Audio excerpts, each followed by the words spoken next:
Y hoy lunes tenemos muchísimo de qué hablar porque al parecer no tenemos un país, sino muchos países. No vamos a hablar, por ejemplo, de las marchas de hoy, del gasolinazo del 28A, no porque no reconozcamos el derecho a la movilización, sino porque la medida de retirar los subsidios a la gasolina es la correcta.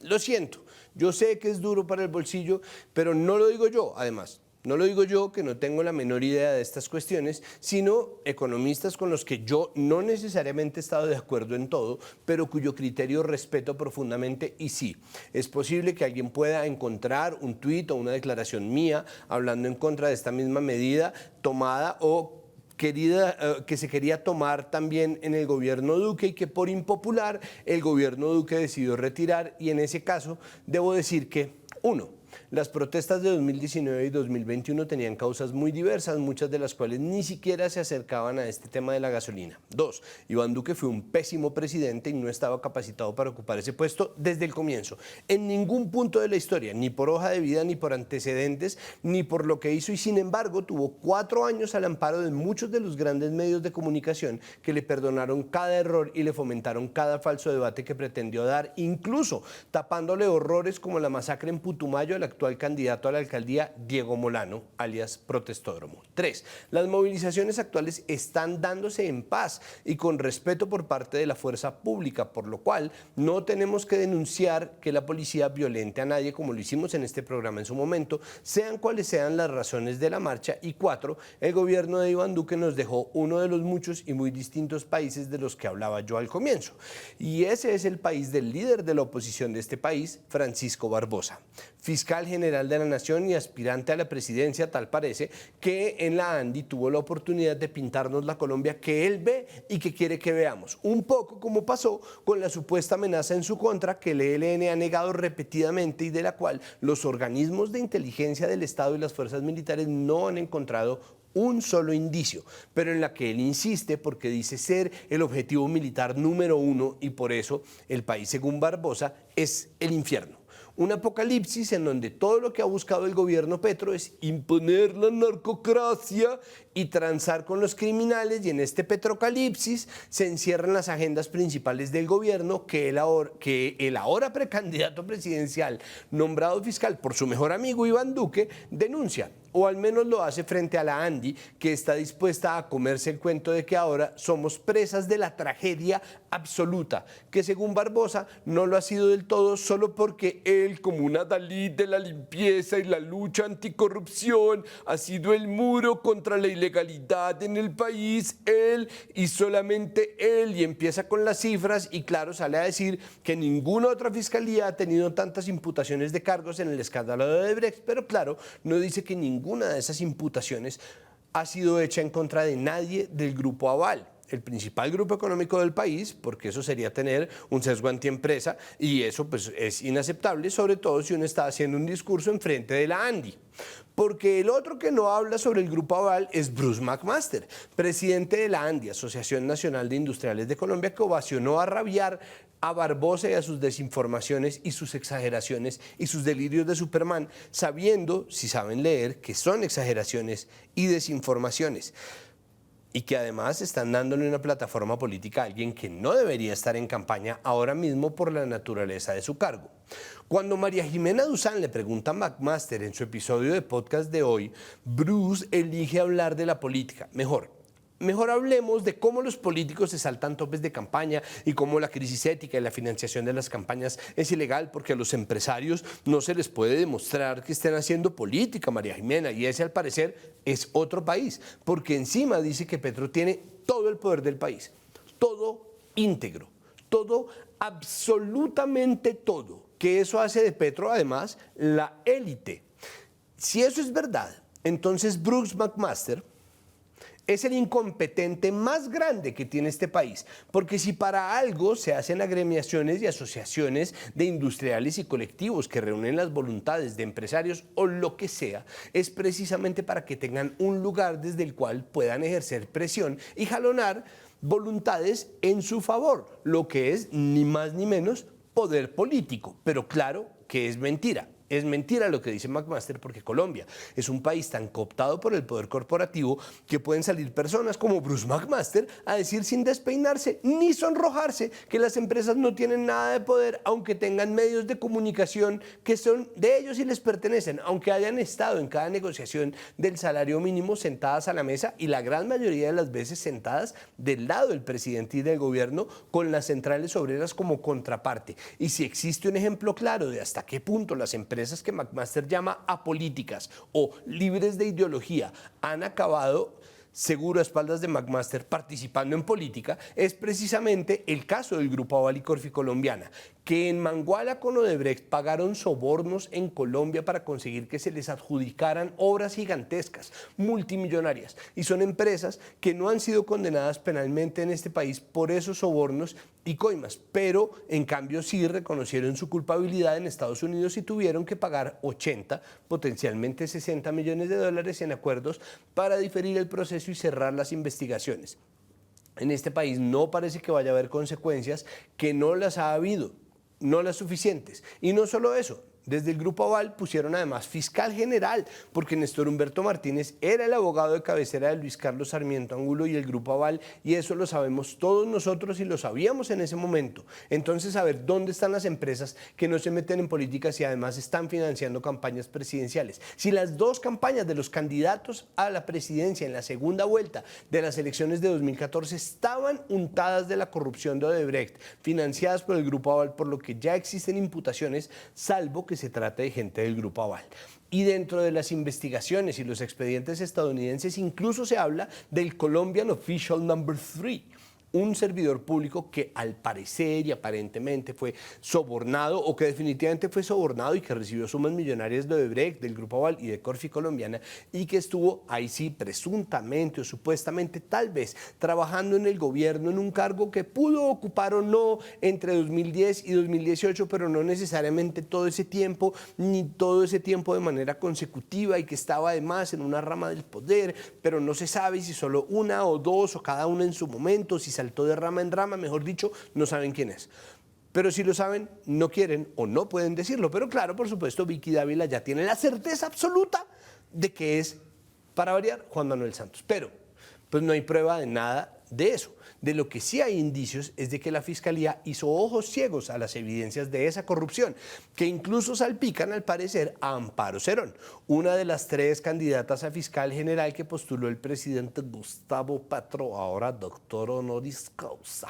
y que, al decir de su ex jefe, el exfiscal anticorrupción, condenado por corrupción, Luis Gustavo Moreno, habría hecho mandados que él mismo le pidió.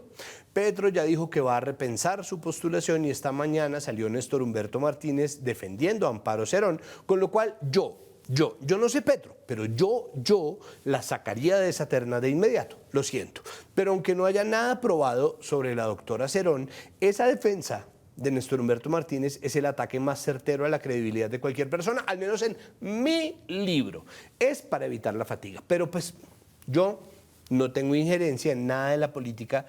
a diferencia de las inmaculadas empresas que tanto defiende Bruce McMaster. Porque si no quieren hablar del Grupo Aval o de Corfi, entonces hablemos sobre cómo han demandado y ha tocado ir a la Corte a defender el impuesto a las bebidas azucaradas y comidas ultraprocesadas, que se conoce como el impuesto saludable, que existe con éxito en otras partes del mundo y que está hecho para solventar la carga en el sistema de salud que produce el consumo excesivo de estos productos que hasta hace muy poco podían hacerse pasar por productos naturales, orgánicos, libres de químicos y llenos, en cambio, de toda la potencia vital de la Pachamama, cuando no es otra cosa que basura, que solamente la gente que tiene plata puede darse el lujo de no comer en este país. Pero claro, Bruce, las empresas no pagan campañas de congresistas para poder hacer lobby después en contra de estos impuestos, ni pagan abogados para demandar estas medidas que no las perjudican tanto como dicen, ni están metiendo en sus noticieros y en las páginas de sus medios artículos que defienden la venta indiscriminada de cualquier cosa, ni le venden a los gobiernos uno tras otro la idea de que pueden autorregularse Claro que sí, no sean tan divinos, por favor. Pero ya que hablamos de salud y de empresas, valdría la pena entonces mencionar a las empresas de la salud, porque Sura, Compensar y Sanitas, las tres más grandes empresas prestadoras de salud de este país, han venido advirtiendo que se avecina un cierre de sus actividades por cuenta de una cifra insuficiente de plata asignada por paciente, que se vertiría en una desfinanciación tras una discusión en la que mucha gente incluso se atrevió a decir que las EPS estaban haciendo campaña política contra el gobierno, haciéndose las desfinanciadas. Luego de eso, y en contra de la insensatez de esa discusión, el Ministerio de Salud reiteró que los aumentos han sido suficientes, pero se comprometió a revisar la cifra para que no haya ninguno de estos problemas. Dice que no ve por qué tendrían que hacerse cortes de servicios si la plata está ahí, y dice también que si no hay prestación de servicios por parte de las EPS, empieza el giro directo a las clínicas y hospitales como medida de emergencia. Pero ese debate es uno en el que no se sabe bien quién está diciendo la verdad y quién está mintiendo. Por eso tal vez Bruce McMaster dice que no, que ellos no tienen ningún tipo de sesgo ideológico contra el presidente, que lo que sienten es que hay incertidumbre. Y en eso tal vez todos estemos de acuerdo, Bruce, pero con la incertidumbre, lo mismo que con la corrupción, hay que ser muy cuidadosos. Si finalmente es una materia volátil que se puede convertir en prácticamente cualquier cosa. Es decir, hay que revisar si se trata de la incertidumbre como una situación natural, un síntoma de las circunstancias que vivimos, o si es un constructo que nos llega todos los días a través de las pantallas que incesantemente revisamos, que es algo completamente distinto. Lo mismo con la corrupción, que debe ser atacada como hecho, como flagelo, como una enfermedad política, pero también como discurso político, y que debe ser además combatida por sus resultados concretos y verificables, como por ejemplo el nuevo derrumbe que dejó inhabilitada la ultramoderna Vía al Llano. Pese a lo que cuestan los peajes que sobre su trayecto se cobran a favor de privados, y que se suma a todos los otros derrumbes, caídas de puentes, fallas, túneles cerrados y variantes que ha tenido esta mega obra por la que tanto sacaron pecho en su momento. Otra vez lo mismo. Y sí, parece que ya este martes 29 se reabre la Vía al Llano y los impactos económicos son enormes, pero al tiempo no podemos dejar que nos mientan sobre quiénes están detrás de estas obras fallidas y estas concesiones dañadas y estos peajes multimillonarios que al parecer no van, o la plata que recogen no van para arreglar nada de nada, y no vamos a hablar de esto ni de algo similar, aunque no del todo, que es la agenda de paz total, en nombre de la cual, según el fiscal Barbosa, se está buscando pactar con todas las formas del crimen para entregarle a todos, fascinerosos y sediciosos, narcotraficantes y guerrilleros por igual, el control de todo el país. Qué casualidad, justo como nos decían que iba a pasar con el proceso con las FARC. Y ojo, no estoy diciendo que la paz total esté súper bien hecha. No es verdad. O que la política de seguridad esté rindiendo los efectos que debería, ¿por qué no? Y porque al tiempo en que Barbosa sale a decir que todos los criminales son amigos del gobierno y el gobierno se defiende de estas acusaciones, en la mitad, como siempre, está la gente. Y en este país las personas son muchas veces masacradas. Las personas o sus líderes y lideresas que están siendo asesinados y asesinadas en números alarmantes. La violencia contra quienes buscan generar cambios positivos en sus territorios se está recrudeciendo y el gobierno no parece ser capaz de frenarla. Sin ir más lejos, durante el Petronio Álvarez, festival que celebra la cultura de la población afrocolombiana de la costa y la región del Pacífico, el músico de Canalón de Timbiquí y líder social Lisandro Vallecilla fue asesinado. Y encima, algunos medios de comunicación, como lo denunció la maestra Nidia Góngora, líder y compañera de Lisandro en la agrupación Canalón de Timbiquí, salieron a desinformar poniendo fotos que no correspondían ni a Lisandro Vallecilla ni a su presunto asesino, enlodando de plano una investigación ya difícil y una justicia que harto se ha pedido por cada una de estas personas que en nombre de su trabajo comunitario, en zonas alejadas, en poblaciones racializadas, ha caído asesinada sin que se nos dé respuesta de por qué o por quién. Y ahí en medio de eso, el alto comisionado para la paz, Danilo Rueda, y el gobierno en pleno han tenido que ir a defender la ley de sometimiento y paz total a la Corte Constitucional. El problema no es solo que pueda caérseles o caerse el proyecto, sino que no parecen tener un plan para contener que se les caiga. Y claro, lo que nosotros pedimos del gobierno, lo que el gobierno llama el mandato popular, es que se defienda la paz como idea, pero también como diseño legal e institucional, pero también que sepa pensarse estratégicamente, porque no es solo la guerra lo que requiere de estrategia. Y ahí es de donde se pegan quienes quieren capitalizar la muerte de todas estas personas de ese otro país para vendernos seguridad, que nunca jamás han pensado en darle a esos líderes y a esas lideresas, sino que al contrario buscan convertir en un discurso o en un debate sobre porte de armas y la primera línea, que esa es la seguridad que a ellos les interesa y por la cual todavía recibimos los ecos de un gobierno que en nombre de la seguridad se mostró dispuesto a cualquier cosa. O si no, pregúntenle al excongresista Zulema Hattin, que salió a dar declaraciones que otra vez ensucian el nombre de Álvaro Uribe Vélez, a quien a su vez anunció que la va a denunciar penalmente por injuriarlo y calumniarlo. Y de consecuencias, nada de nada. Eso no parece que pase acá, como con el Grupo Aval, que fue a lo que investigaban en Estados Unidos. Mejor dicho, el Grupo Aval fue a que investigaran en Estados Unidos, en donde sí se investiga a la gente poderosa. Si no, miren la foto del sometimiento a la justicia del estado de Georgia que le tomaron a la gente naranja, al presidente Dorito, a Boliqueso, que va a ser finalmente imputado y acusado en juicio por querer robarse las elecciones presidenciales de 2020 sin que haya además reparación para la mancillada democracia estadounidense. Si no, miren que él, imputado, encarcelado o lo que sea, podría perfectamente ser el presidente de Estados Unidos otra vez en 2024. Entonces, consecuencias, pero más o menos. Lo mismo que le pasa a Luis Rubiales, presidente de la Federación Española de Fútbol, que tras haber resuelto que a manera de celebración por el Campeonato Mundial de la Selección Española de Mujeres iba a besar sin consentimiento a Jenny Hermoso. A estas alturas de la historia, además, y fue obviamente señalado y repudiado no solamente por las jugadoras de la Selección Española, sino básicamente por toda la gente, ante lo cual